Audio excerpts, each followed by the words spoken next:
In the Pits Paintball Podcast is sponsored by FU Athletics, created with a purpose and focused on building a better you.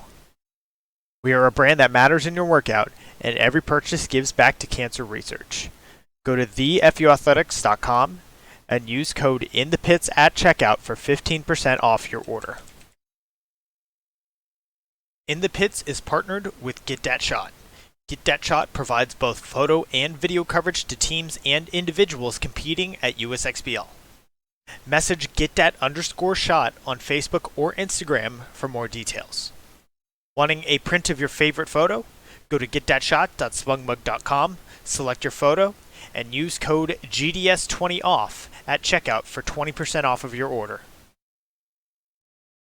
Hi everybody, this episode of In the Pits is sponsored by FU Athletics, created with a purpose and focused on building a better you. We are a brand that matters in your workout, and every purchase gives back to cancer research. Go to thefuathletics.com and use code INTHEPITS for 15% off your order. They are sponsoring this episode. I actually got a pair, I've got a pair of joggers. I got a t-shirt on to show you guys, just to show you, some of their products. I think they fit really nice. It looks great. I actually wore them yesterday to go work out, and yeah, they're awesome. Definitely go check them out. So y'all, welcome everyone to episode 5. We're already at episode 5, wow, of In the Pits Paintball Podcast. This podcast is focused on everything that has to do with the paintball scene in Texas, from professional players and teams to new divisional programs, local tournament series, field owners, Texas-based brands, even photographers and videographers. Every week, we have a short and sweet 30-minute episode with a new topic and special guest.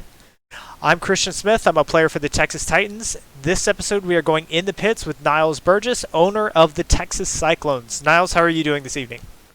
And I am doing great. Appreciate the opportunity. It's good to see you. Yeah, absolutely. Good to see you, man. It's always a pleasure. So for those listening, maybe they don't know much about you at all. How long have you personally been involved in the Texas paintball scene? 26 years, I guess. This should be 26 years. I actually started and opened up a field after a special event. So then a young man came to me and said, "Have you ever looked at tournament paintball?" And I've been kind of doing it, and I jumped out for a while, but 26 long years, so it's been good. Wow. So, in those 26 years, do you have any history as a player? I did. I played, I started in, the NPPL first, then I went to PSP. Let me phrase it. Houston Rookie League, then we went to the NPPL and then PSP, and then decided to get out for a while. And then almost 3 years ago, we decided to jump back in. But I missed it terribly. It was a great experience back in those days. It's changed a lot over the years, but man, it's great. You can't stay away from sport for sure. Yeah, absolutely. That's what everyone says. You can't really quit paintball. You just take a break. So what were some of those teams that you played for? I started Texas Nitro back in those days. And, when we first started, a guy by the name of Josh, matter of fact, he still messes around with paintball here. Matter of fact, I saw him last weekend. And I don't even remember what team he played for, but he came out to the field. The man, you got to play a 3-man, which is all we knew about back then, right? And we jumped in there and got our butts handed to us. But we started practicing with what we had at the time, and I was owning a field at that time. And quickly we went to the WDP offered us first opportunity, them and tanks. And then we left and went to playing the Clips. And man, it was different back then. It was so fast paced, and 7-man was a big thing, but I enjoyed it. I played for about 7 years. Then we stayed pretty much in our NPPL and PSP, and then I got out. I had to transfer. I took a job transfer out of state, so I left it for a while. Yeah, well, I don't know if you've heard, but 7-man's coming back. Next year, there's actually going to be an event in Denver. Are you excited about that at all? I am. Matter of fact, I've been talking to the guys about it. I think it's something we should do. I had anticipated playing some more events this year, but due to some health issues I had this past year, prevented me from taking the field anymore, which is great because coaching's been as much fun, and I've enjoyed it thoroughly, and we've got a great crew and a great staff that work with us. So hopefully I'll be back into a few events this next year. Yeah, that's good to hear. I've definitely caught the injury bug myself this year, but yeah, it's good to hear that you're going to be getting back into it. So moving on with their show, the Texas Cyclones, they're they're a relatively young organization. You know, like you said, you really got back into it the last 3 years. They started in 2020 in D5, and y'all have very quickly rose through the ranks. So tell me more about the origin story. How did Cyclone start? Well, it's funny, really, because when I took my son to an event, it was his 17th birthday. I think most people know Hayden, and he had never really played paintball. I mean, when I was playing in the sport, he was 2.5 years old, 3 years old, and he traveled with us to the events, but he'd never had a chance to play. So took him out, and at the time, my wife said, "Man, what happens if you get back in?" I was like, "Not going to happen. Not going to happen. It's just one event." And sure enough, very quickly, he liked it and enjoyed it. So I talked about it. We bought some new markers and new gear, and I broke out the old stuff I still had in storage. And Tank invited me out to play over there, so I went to Tank's play. But that's a long way from where we live. So then I called Ryan, which he was on vacation. So I sent him an email from Texas Legends Paintball. He didn't know me. I'd never met him before. I'd watched a few videos and that sort of thing, but I reached out to him, and he was at a camping trip, and he responded to me. And I said, "Hey, I'd like some help, but I need to be affordable. We'd like to start a team," and give him a little history about myself, and I'd like to start practicing the field. And I offered to work at the field on our days off in exchange for some better pricing and so on and so forth. He called me on the phone from a camping trip on a cell phone, and man, we the next weekend we started. And at the time, there was only three of us. So I went to Leo. I don't know if most people know Leo that used to play for, oh my goodness, Pro Edge at the time, I think it was, and Legends team at the time. And he practiced a little bit. And I hadn't played in 15 years, 18 years. It's been a long time. And he came up, we were talking, we played some rounds, and I said, "Hey, I need some help getting my son's new. It's easier for him to learn from someone else than it is from me." And the game's changed a lot since I played. And he laughed at me. I said, I want to build the championship team.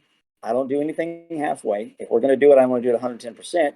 I'm going to go in. He looked at me and goes, "I got a guy over 40. And for those that don't know, I'm 50, almost 51. And he said, "I got a guy over 40, two kids that have never played, and you want to build the team." I said, "Absolutely, I do. All I need is your help."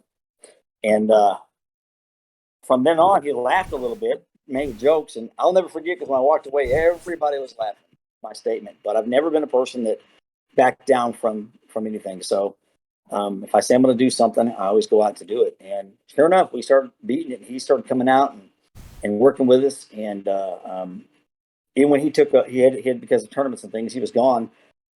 We worked, but we didn't have any seniority over the field. So trying to get playtime on a field was almost nothing. Nobody gave us the opportunity. We had to play on the rec ball fields, but we ran drills just like I did back in the day. Made them a workout schedule. Everybody had to keep, and I made pretty strict guidelines, which everybody told me I was nuts, but we did. And then as we started picking up new players and working harder, Leo took a leave of absence for about 3 months, and we just continued to drill and get people in there.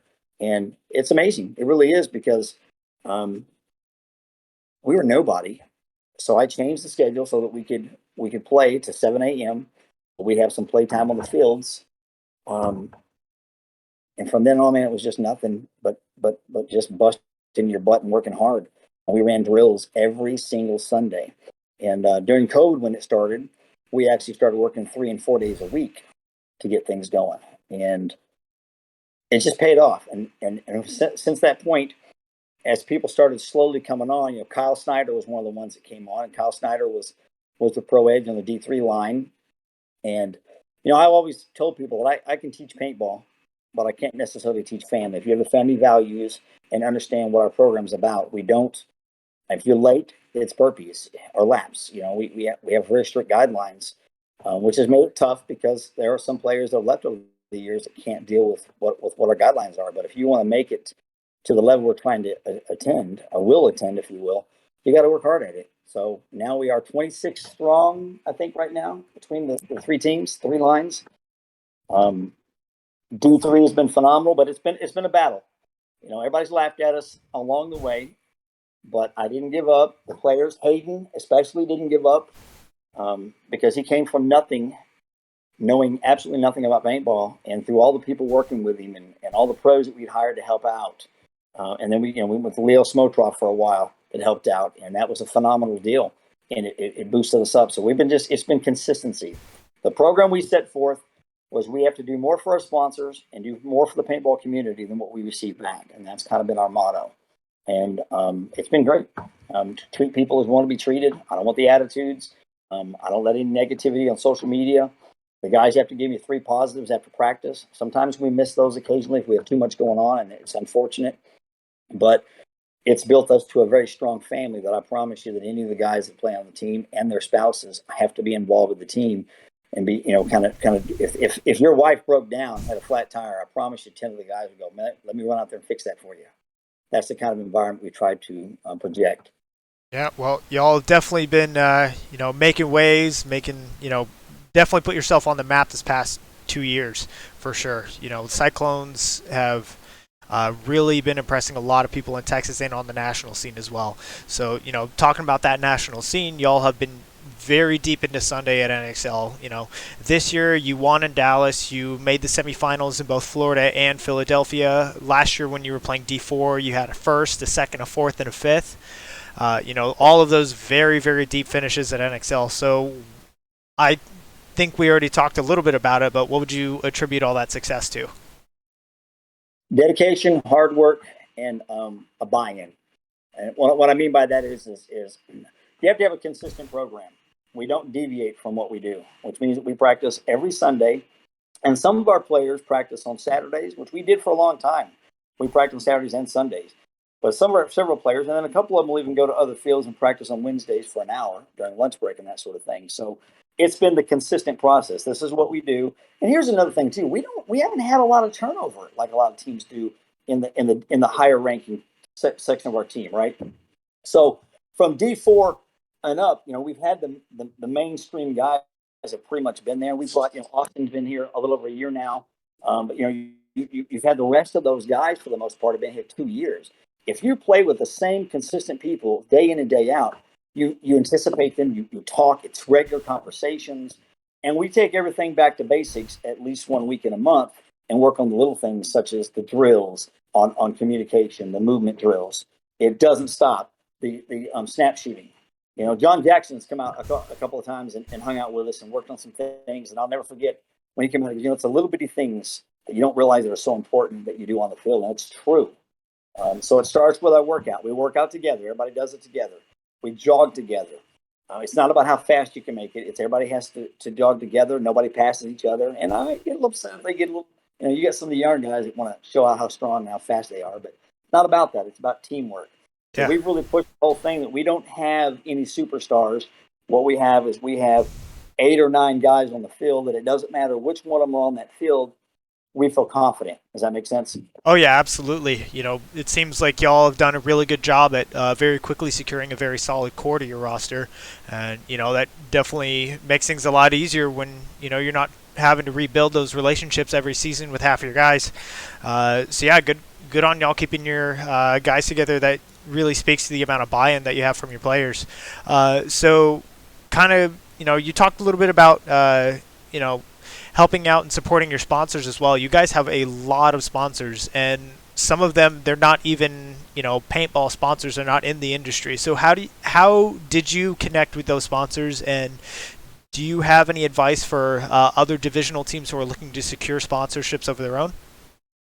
Absolutely. And I've told several people at tournaments kind of what we do. It doesn't matter even the ones at the NXL that we have that are sponsors. We go to them and take a picture at every event. We promote them at every event and on a regular basis. But most importantly, I've always believed that you have to give them 150% of what they give you. So in doing that, Shocker is phenomenal. We always have somebody in our tent with us. They're always sending stuff to us. If I have an issue, everything's taken care of. Carbon. At every event, they send us a box that we don't even know what's coming in, of stuff that's amazing that we didn't ask for. Just some gifts and some things that we can use on the field. But here's the reason why. When we go to an event, we offer to set up, tear down, work the event if we need to for them, take them snacks or food or get them drinks or whatever we need to do to make them, because we appreciate what they do. There's 5,000 teams out there. So we have to stand out from everyone else. And Matt, I just had this conversation with Carbon the other day. When he called me, we were talking about it. He says, one thing you have to do is you have to give your word and follow through with what you say you're going to do, which we've done. Not just in saying, "Hey, let me come by and set up for you," but also on the field. If I tell you, and I've told them from one, this is what we're going to do. We're going to tag you in every post. We're going to. I mean, some of them even tell you that we tag more than anybody else in the world on what we do because we're on social media so much. But we want them to know that we're representing them. I also loan my guns out to other players. Knee pads. I had 5 extra set of knee pads from Hydra. So what did I do? In order for me to sell their product, I need people to try them out. So I said, "Here, man, try these out. See what you think about them." We do the same thing with Carbon stuff. When I go to Carbon, I make sure that I promote their products very well, and we're offered to help at the booth. Let me set up. Let me work while you guys do something to eat. Whatever I need to do to help them grow their business, that's my job, and that's kind of what we try to do. If I'm having a clinic at the field, or if I was at the HTPS not long ago, and the whole team had some gun issues, so I just had the guys give them our shockers. Let's go, use our shockers. That's what they're there for. Tell me what you think about them, because that's how you get that business out there. The problem is most of the teams don't do enough, in my opinion, this is strictly my opinion, don't do a good enough job of promoting their sponsors. Being on a jersey is of no value because there's 500 teams that if you ask them, every sponsor say, "Yeah, put me on the jersey." It's not about just being on the jersey. It's about what can I do for you to grow the business, grow the sport. And so we do a really good job, in my opinion. If you're on Instagram, you'll see that most of the guys bring up stuff on different Carbon, Shocker, Alumapure. Now you asked me about sponsors that aren't in are involved in paintball. Alumapure, that's one of them. They're a lighting company. They're huge. They own 3 different companies. They have nothing really to tie them to make money for them. But what they did like is when we went to California last year, they had 137 hits on their site because people tagged us going and driving into restaurants and into fuel. And when we were in the Grand Canyon, on the way back, we stopped at the Grand Canyon. So those are big things. You've got to promote those companies, And I also do commercials for each one of them, and I send them to them that they can post on their social media. That's a big deal as well. I'm working on the deal now with OxyFresh. I've got a few minor things to tweak on the agreement with them, and we're going to sign the agreement on that one. And what that entails is we're going to promote them. Now, granted, that's a company that thought I was nuts when I first did it, so I'm doing some stuff for them, and they're a partnership with one of the companies that I've done some work for and that I'm working for, and they thought I was crazy, but all I did was some post for them and send them some stuff, and they had 550 hits on their site in the first week that they did that. So you got to be willing to do what other teams aren't willing to do. If that makes sense. Yeah, that definitely makes sense. And y'all are all over social media constantly, so I'm definitely seeing, anytime Carbon has a new post, you guys are resharing it. Anytime, Shocker, like even right now, like you're wearing a Carbon hat, you're wearing, the Shocker Paintball t-shirt, kind of same thing I'm doing with FU Athletics. We got to take care of our sponsors. So it sounds like, especially with some of those outside of the paintball industry sponsors, like how did you originally connect with them? Are they through like more personal business connections, or is that like all basically entirely through the team? Most of them were personal connections at first, and then some of them that we've had over time were different. Like for the bus, I had a tire company. I bought some tires, spent some time with them. We sat down. I said, "Hey, this is what I'll do. I'll create commercials. I'll create 4 commercials a month for you, and I'll promote your business, recommend you to everybody. You'll see it. All I need is 2 sets of tires a year." Guy thought about it for a little bit. We negotiated for a set and a half. Now, if anybody knows anything about tires for a bus like that, those tires are super expensive. There's a lot of them too. Right. So it was great for us. And then Alumapure, they sent us some equipment, and then for all of our sponsorships, sometimes they'll send us a check for like they rented when the bus was down, they rented a van for us. They're always doing something. At the beginning of the year, they send us a little money to help out. It's not a ton of money, but it's more than what we had. And if it pays for entries or it pays for practice, when we went to, where was it that they paid the practice? one of the events we went to, they paid for practice. They sent it to us. So and some of those people are affiliated with players that we've been involved with. But the truth is, we're doing so much more for them. They kind of feel like it's worth it. If they get 10% more business what they had, or 3% more business what they had, and then get a return on their money, that's what it's all about. Because I promise you, when you look at a team and they go, oh, they need the write-off. Companies don't need that many write-offs. We've kind of had a rough couple of years. We got plenty of write-offs. But you've got to give them something that nobody else has given them. And plenty of companies don't mind helping out if you're willing to do something for them. And I do. I have a program. I do commercials for them, and I send it to them. So it helps out tremendously. And that's definitely a lot of steps that a lot of other teams are definitely not taking for sure. So, it definitely sounds like it helps to have those personal connections. But, for teams that maybe aren't so connected in their personal businesses, how would you suggest, they start making those connections with those companies? Email contacts. I believe if you touch 5 is the real important one. Here's the first thing. Companies don't want to do business with people that have a bad rep or a bad reputation, if you will, that they have to worry about that if something happens, it can be tarnished, right? So make sure that you understand that your players are doing the right stuff, have the right commitment level, are serious about what you're doing, because nobody wants to go in there and sponsor a team and realize 3 months down the road. And that's part of the problem. Their teams have been burned. Most companies that sponsor say, okay, here's $300 a year. Give me a picture and a plaque. We make it a little different. I mean, I do have one sponsor that has required us. We went and did they made our banners for us last year. And in return, for Christmas, we cooked the food for them. They provided it, but the team went down and cooked, and we delivered food to all the underprivileged folks. So there's all different things that you can do to make a difference out there that companies want to be involved with you. But an email, if you sent out 150 emails, you're going to get a return of about 3 to 5% on average. Okay.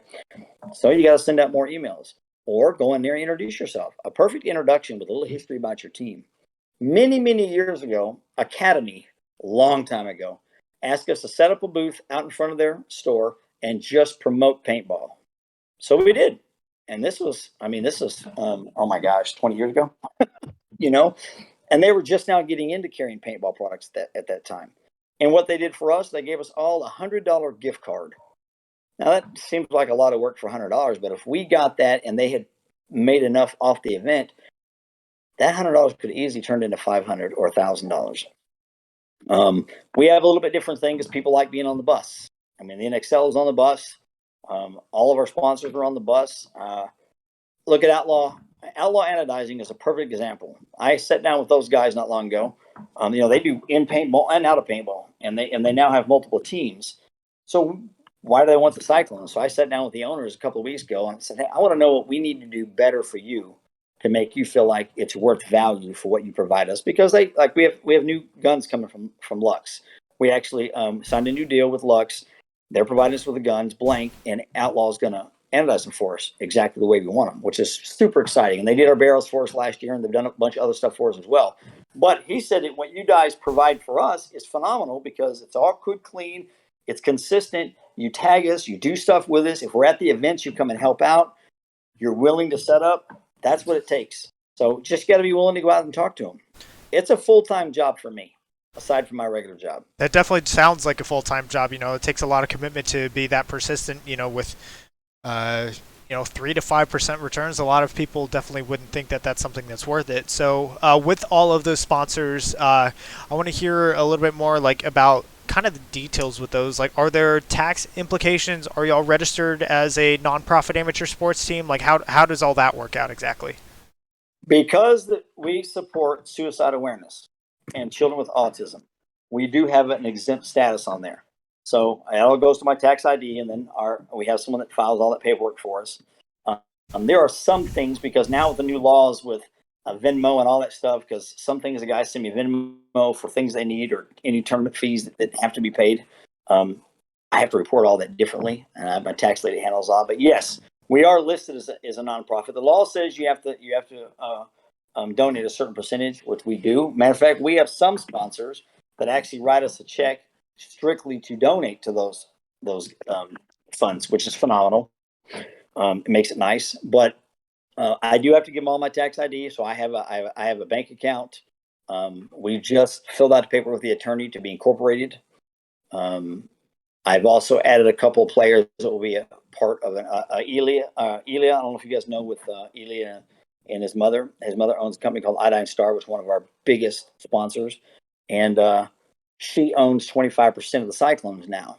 So she has a reason to be a part of it and be more involved and so on and so forth. And you might know Elia just got accepted or won, I should say, to the Junior Olympics. So he's been gone for the last couple of months or few months, hasn't made any of the events because he came back with injury. Then he's playing the Junior Olympics, so he won't be with us until we actually play Chicago again, and that's questionable, depending upon how his injuries are healing and so on and so forth. So even with that, those sponsors are still involved with what we do. But you got to be willing to do what other people aren't to keep those sponsors happy. Yeah, absolutely.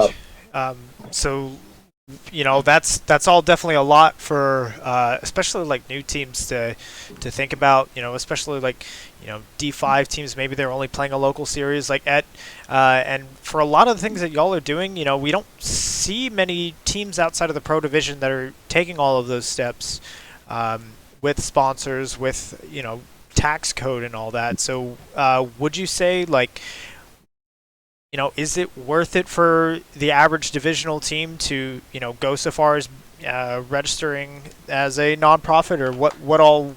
At what point would you say those teams would be seeing, a benefit by registering like that?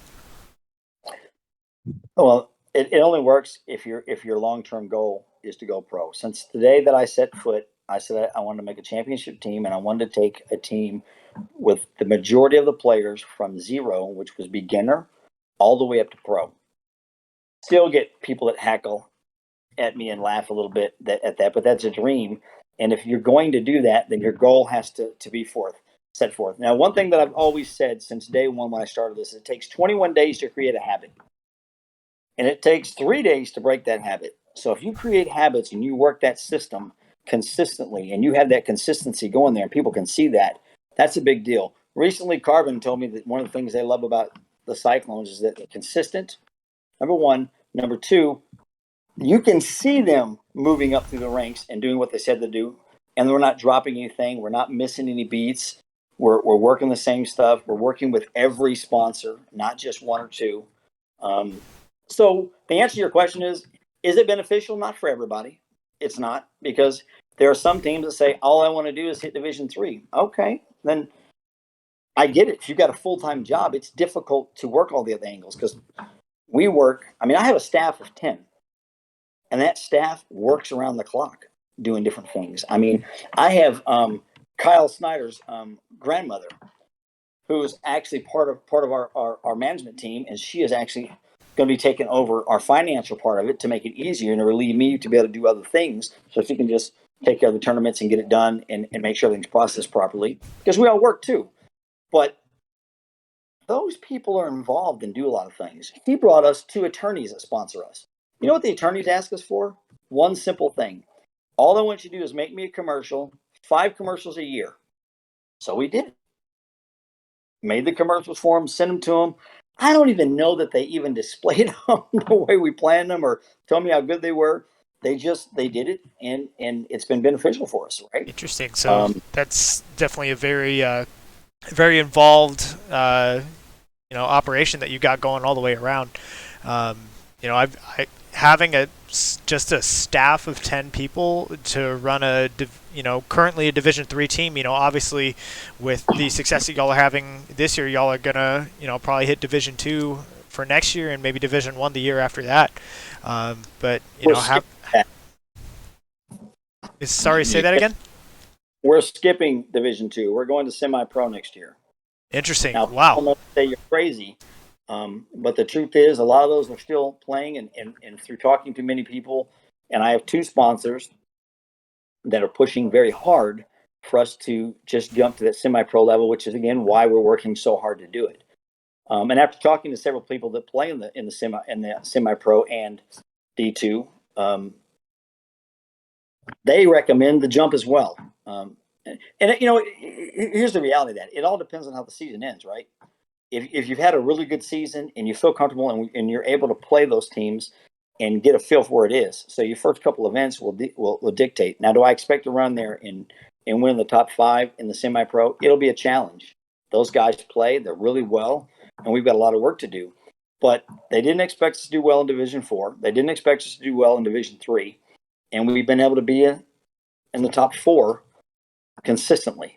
Right? I mean, everybody makes some mistakes in there, and you have bad days and bad games here and there. But overall, we've worked very hard, and we're not slowing down. So the answer to your question is, and I didn't mean to cut you off on that, but no, our plan has been to go semi-pro next year, and as far as I'm concerned, and the team is, that's where we need to be, unless something happens to avoid that or prevent us from doing it. That's where our goal is. Well, we're definitely going to be rooting for you guys. Seeing the just recently we finally got some Texas teams back into the semi-pro bracket. Grit has kind of been on and off there, but with Notorious finally making semi-pro, and then Fit.com reappearing there. Texas is going to be really interesting to watch in that semi-pro bracket with y'all joining them, and y'all definitely have the work ethic to, definitely make a name for yourself. If not win the pro spot, in a couple of years' time, we could see yet another Texas team in the pro bracket. So, we'll definitely be rooting for you guys. One thing I want to just briefly talk about is, you talked about having Leo Samotrov with you guys last year as a coach, and he wasn't just coaching all for the NXL events. He was also at local HCPS events. He was running drills with you all during the week. Like, tell us about how that came to be. So one of our sponsors, which is Iodine Star, she's from Russia, so she reached out to Russian Legion, and of course we're all big fans of Russian Legion. I mean, those guys are just, since I was playing the NPPL days, were great. So she reached out to him, and Smotroff was in Miami at the time, and she asked him. She said she would pay to help the Cyclones if he would fly out and evaluate us. And so she called me and said, "Hey, I've got him." And at first I laughed, like, "Really? Come on, is he really going to show up?" It was a joke.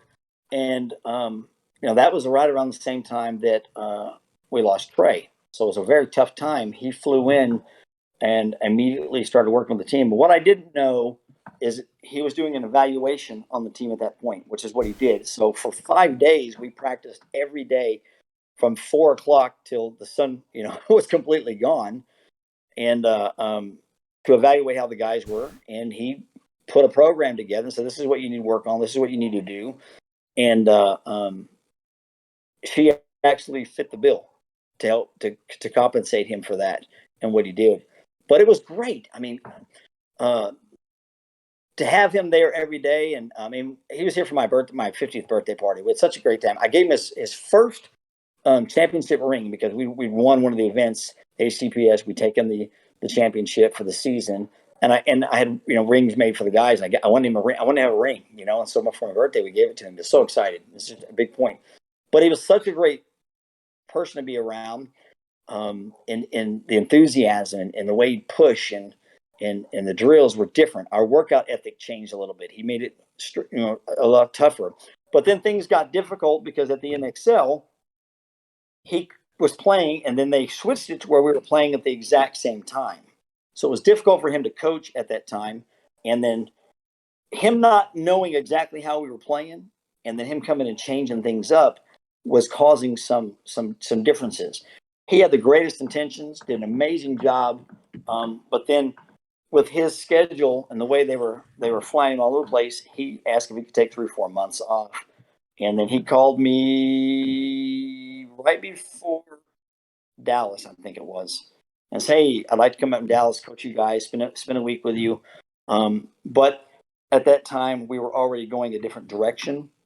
And Leah Newman, who is our really big sponsor for Iodine Star, she suggested that we hold off and try some different things. So we had some different avenues at that point. And his schedule with him trying to rebuild Russian Legion, his focus needed to be there. So, but they did put a program together. Part of it was online. Part of it was things he'd send us plays. We would record.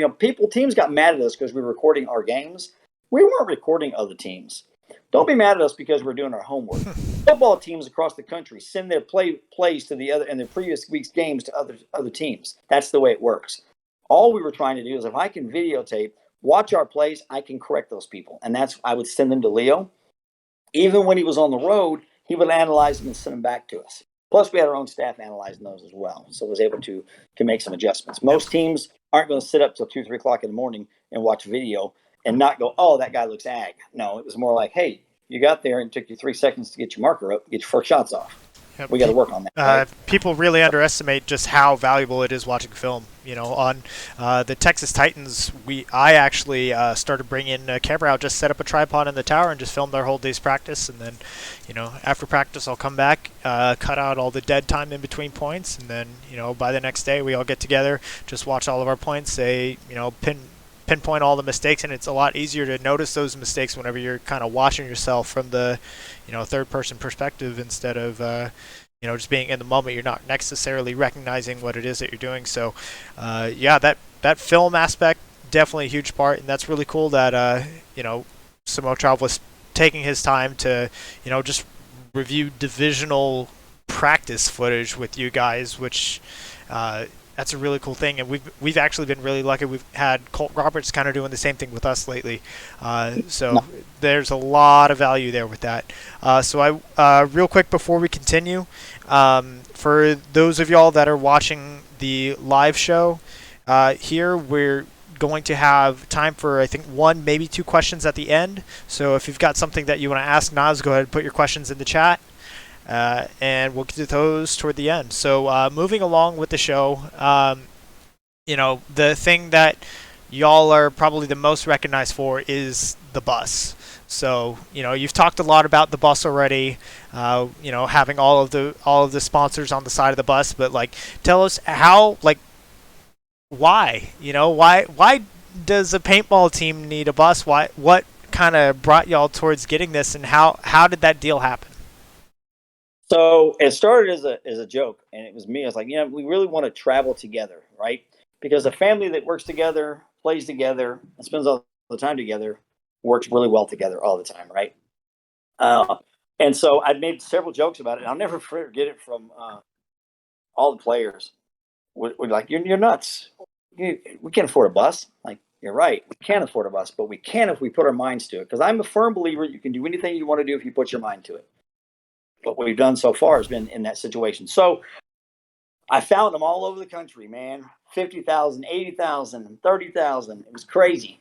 And I contacted Leah, who's part sponsor with Iodine Stars. She called me. She goes, "Are you serious?" I said, "Yes, I am." I said, "Listen, when you pull up someplace and your entire team does everything together. I mean, we rent houses together at most events so that we stay together, right? This way we travel together. Now, granted, because of school and everything else, not all of them can travel with me, but we have a lot of gear. I mean, I've got 2 big totes. We've got ice chests. We've got cases of water we go, tents, speakers for training. There's just a lot of stuff. So when she called me, I found a bus. She goes, "Did you find a bus?" I said, "Yes." She goes, "Let's go. Let's buy it. You trust it?" I said, "Yes, I do." I had a mechanic look at it, and Trey, God rest his soul, went with me, and we looked at it. He called me and says, "You're going to get the bus. I'm going with you." I said, "Trey just got off work." Because we're going to get it. So it was kind of a joke at first, but it was always serious to me. And when we made it happen, our sponsors pulled the money together and bought the bus for us. I went and picked it up. I didn't have a license to drive it yet, but I had known for years how to drive it. I've been driving big RVs. So I drove it back. Then we started working on the all the stuff. I mean, Texas Legends, Ryan and those guys have been amazing. Since day one, they've never turned their back on us. And she and Ryan both set up, helped me design it. We got the company, JD from Fit and Hydra, helped put everything together with everybody and got us with the right guy to do it. And then they paid for the lion's share of the wrap on the bus as well. So they only bought the bus. And it was really a gift from God, if you want to know the truth, because I could do none of this without God. But it was great, man. They put it all together, and then we, each player added something to it. For my birthday, they bought a stereo system and put a new system in there, so that when I'm driving down the road, I could jam to my own tunes instead of putting everything in my ears. And we decorated it, put curtains on it. Then Austin and a couple of guys got together, and Austin had this vision of turning the seats around with a table between them so you could face each other like traveling. And the seats leaned back, so you could sleep, and it all worked out. And everybody said, "Why? Why not?" It's a billboard. It's a big enough billboard that the NXL wanted to be on it, right? So we did some trades with the NXL to be on there, and they're a sponsor, right? Yeah, that's So awesome. they're on the bus. Like, I got to tell you, like, I'm jealous of the bus. Like, seeing y'all come up to, I think there was one USXBL event at X Factor that y'all brought the bus to, and I was like, there's a team with a bus here. Like, that's kind of a statement on its own. I was super jealous. Like, absolutely, why not? I love that response. So yeah, just sounds like just kind of everything fell into place there, and now it's kind of one of the icons of the Texas Cyclones. Well, I've actually got to fly up in 2 weeks to pick it up in Florida. We had some. I had a mechanic do some work, blew the engine, so we had to put a new engine in it. And while we were there, we had to replace the transmission, everything, all new airlines, all that stuff. So everything on that bus was new. The 5 TVs are all working together now, so it'll be fun to drive it to Chicago. I'm looking forward to it. Gotcha. So you're not going to Sacramento then? We were going to skip. We were going to, but we have a couple of players that are not able to make Sacramento, and it's the most expensive event. We're currently in first place with New York Wrecking Crew, 35 points behind us. So they're playing Sacramento under a different name. So it's not all their players, and it doesn't count. And we won Sacramento last year, so we decided not to go to Sacramento, and let's just keep drilling and practicing and get prepared for the next 2 events. There should be no reason. I mean, New York Wrecking Crew is a phenomenal team. I have nothing but respect for those guys. But we beat ourselves in the last game against them. We made some horrible mistakes. Penalties beat us up. And so we're going to fight really hard for that first place spot. Yep. New York Wrecking Crew, they've got 2 first places this year. So I think the way that NXL with the whole, you only have to go to a certain number of events depending on what division that you're in. World Cup is definitely going to decide the whole thing. But it's going to be an exciting battle to see between y'all and Wrecking Crew. So we're getting a little bit towards the end of our show. We've got a few questions left. So you've talked a little bit about Trey Penrod. Yesterday was 1 year since he passed. So could you tell everybody listening just a little bit more about who he was for you guys? Trey was family. He was a unique individual. When his brother brought him to try out for us, and he was an immediate fit, but he used to sit around in my house 3 or 4 days a week. The kids would come over and they'd spend the night, and we'd play, and we'd have barbecues. And if I ever need anything, Trey was always there. And I'll tell you an interesting thing about Trey. Even on the worst possible day, Trey would look for a reason to make you smile. He had a heart of gold. I look at his pictures. I'm wearing his cross now. This is his ashes. It goes everywhere with me. And, when I was driving the bus and struggling, he was the guy that would come sit beside me and keep me awake and just tell crazy off the wall jokes. And I'm gonna tell you a quick story. There was a guy that came off the field really angry, and it was hot last year. It was one day before Trey passed away. He takes second place in the HTPS 3-man, and he came off the field and he was all pumped up. And Trey was going through some things at that point. And when he came off the field, the guy was mad and upset from another team, and he walked over and he just making the jokes, squeezed his boobs a little bit and tweaked them like a radio. And the guy looked at him and goes, "Now, don't you feel better now?" And the guy he wasn't mad anymore. He had to just laugh. And but Trey is just the greatest loss in the world, in my opinion. I feel like I lost one of my own kids when Trey left me, and miss him dearly. But if anybody that ever had a pleasure of knowing Trey can tell you, the funeral was packed in red jerseys from people that didn't even play for us, people that didn't even know him. It was standing room only. And it just, even at this event this past weekend, the celebration of life that we had for him, it was just great to see everybody come out and release balloons and cry a little bit and laugh. His ashes are spread for those that don't know, at Texas Legends. That's where his favorite place to be. And his gun, his jersey, all that stuff is still out there, sitting on the wall. And Shocker was great, and they made him a gun, his own personal gun that is out there to represent him. So, but I can't tell you all the support and how much I appreciate all the support and his family feels about everybody that loved him, because he sure loved everybody else. Absolutely. Yeah, I can tell that he was very important to you guys. You know, hashtag play for Trey. I see it pretty much in all of your posts. You know, that play for Trey mentality. I did see the video with y'all releasing the balloons over at Legends the other day. You know, I could tell he meant a lot to you guys. I could tell that y'all still, you know, have that connection with him. Y'all still play for him. So, kind of going forward, you know, talking more about, you know, other teams, other projects, other individual players, brands, anything in Texas that has caught your attention lately. You know, who have you noticed, or, you know, teams, brands, anything, who do you think that the rest of Texas needs to know about if they don't know already? Outlaw Purple and the Outlaw Red guys, they work super hard. The Outlaw Purple guys are just phenomenal. He and those guys work hard.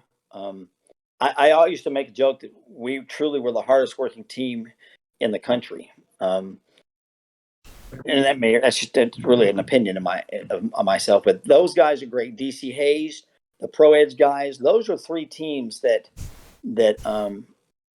really work hard, really put in the work. And then you've got some local teams that do a good job. And I'm terrible with names and some of those guys, but some of those local teams that I see every week out at Legends that are practicing, and some of the ones out at Zone that are practicing, that are putting in the work. It's just, I mean, we appreciate it, because we need those teams to continue to grow and pull up. Now, we've always had an open door policy where we'll help anybody out, because if we're drilling on Sunday, I don't care if anybody comes and joins in. Most teams are like, oh, you can't, practice with us, but that's not our policy. Has always been open the door. You got a team that's struggling to play in D3. I'm actually going to be coaching a team from San Antonio. Zach Curran called me from San Antonio and asked me if I would coach him and his two sons to play at the 3-man. And we don't have a 3-man. Obviously, we don't play it. I said, absolutely, why not? He's like, well, what's going to cost me?